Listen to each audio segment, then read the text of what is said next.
泰國 CP 雞蛋早前舉行咗有型烹飪比賽，8隊參賽隊伍以原創嘅雞蛋食譜喺活動當日即場較量，爭奪冠軍有型廚神寶座。睇嚟佢哋都充滿信心喎。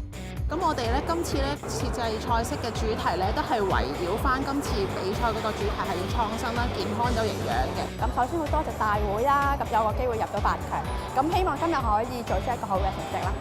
สวัสดีครับ This is B-boy team. Yes, definitely we quite have the confidence that maybe we can win. 與此同時，8隊參賽隊伍都用盡全力，用雞蛋煮出又健康又有型嘅菜式。評審之一嘅星級名廚楊尚友親身示範2款嘅雞蛋菜式，主持之一嘅胡慧聰都大讚好味。泰國人咧係相當中意食雞蛋嘅，雞蛋可以話咧生活上由貧與富咧都必食嘅嘢。最簡單一樣嘢叫做烤旗照，通街都得食嘅。最平咧20匹已經有得食嘅，咁你冇錢嘅可以食嗰個，有錢嘅可以將雞蛋化成一啲好美味嘅一啲高級食材都可以。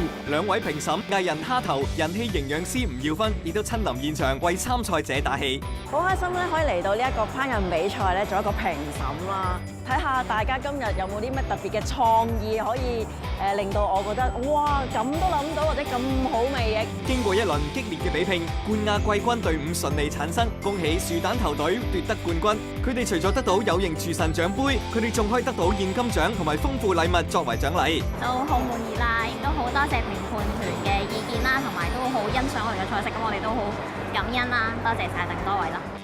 咁冠軍啦，真係好犀利啦！佢唔單止咧就諗嘅，哇！我要靚，3種唔同嘅色咧都有唔同嘅味道嘅，3種唔同嘅味混入一嚿咁靚嘅卷裏面咧，係真係好精緻同埋好好味咯。而主辦單位就希望將健康有型嘅飲食文化繼續推廣。